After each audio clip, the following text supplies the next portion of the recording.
تم وہ مانگتے ہو جو تمہیں اچھا نظر آتا ہے، اللہ وہ دیتا ہے جو تمہارے لیے بہتر ہوتا ہے۔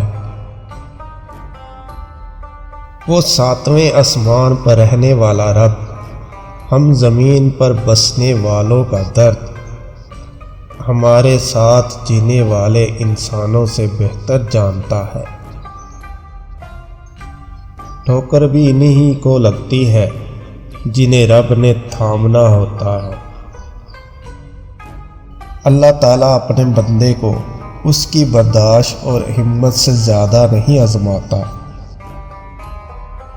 لیکن لوگ وہاں سے آزمانا شروع کرتے ہیں جہاں سے انسان کی برداشت کی حد ختم ہو جاتی ہے۔ اگر لوگ تم سے متاثر ہو رہے ہیں تو تکبر نہ کرو،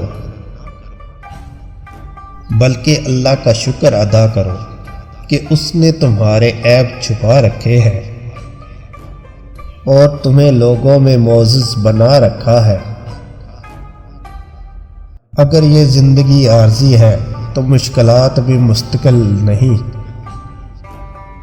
بس تم اپنے رب کے شکر گزار رہو۔ جو لوگ ٹوٹ جاتے ہیں اور اللہ کے آگے روتے ہیں تو اللہ انہیں پھر جوڑتا ہے اور پہلے سے بہتر اور مضبوط بناتا ہے۔ بے شک اللہ بہترین مصور ہے۔ پتہ ہے اللہ کی محبت کیا ہے؟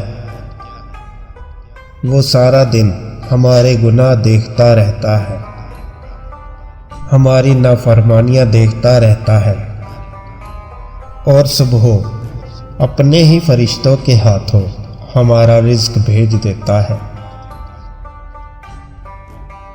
رب وہاں سے دروازے کھولتا ہے جہاں سے انسان کو گمان بھی نہیں ہوتا۔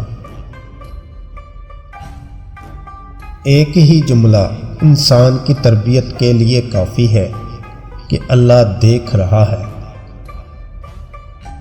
وہ اللہ ہی تو ہے جو دل کی خاموشی کو سمجھ لیتا ہے۔ حضرت علی رضی اللہ تعالیٰ عنہ فرماتے ہیں، اللہ کے نزدیک جب کسی انسان کی عزت جتنی زیادہ ہوتی جاتی ہے،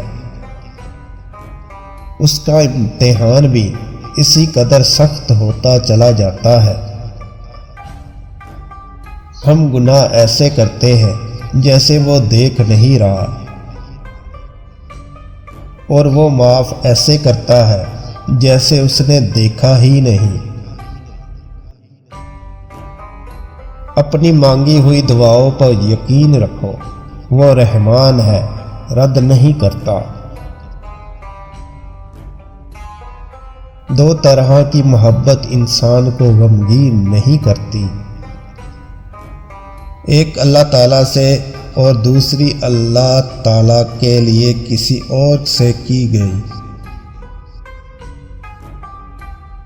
کوئی انسان کتنا بھی گناہ گار کیوں نہ ہو، اللہ کبھی بھی اس کے لیے دعا کا وسیلہ، توبہ کا راستہ اور رزق کا دروازہ بند نہیں کرتا۔ اگر کسی نے اللہ کو پانا ہو تو وہ صبر کرنے لگ جائے تو وہ اللہ کو پا لیتا ہے، جبکہ لوگ اس کے لیے ورد وظیفے کرتے ہیں، لیکن صبر کرنے والے اللہ کو پا لیتے ہیں۔ اس دینے والے کا دروازہ کبھی بند نہیں ہوتا، یہ تو لینے والے ہی دروازہ کھٹکھٹانا بھول جاتے ہیں۔ اس کائنات میں صرف اللہ کی رحمت کی دکان ایسی ہے جہاں خریدار کے لیے اگر جیب میں نیکی نہیں تو آپ اپنے ہاتھوں پر چند آنسو رکھ کر جو چاہے لے لیں۔ جب تم اس کی چاہت کو اپنی چاہت بنا لیتے ہو تو وہ بھی تمہاری چاہت کے لیے کن فرما دیتا ہے۔ مشکل بہت چھوٹی ہے، اللہ بہت بڑا ہے۔ ایک دوسرے کے رزق پر نظر مت رکھو، کیونکہ اللہ سے بہترین کوئی تقسیم کرنے والا نہیں۔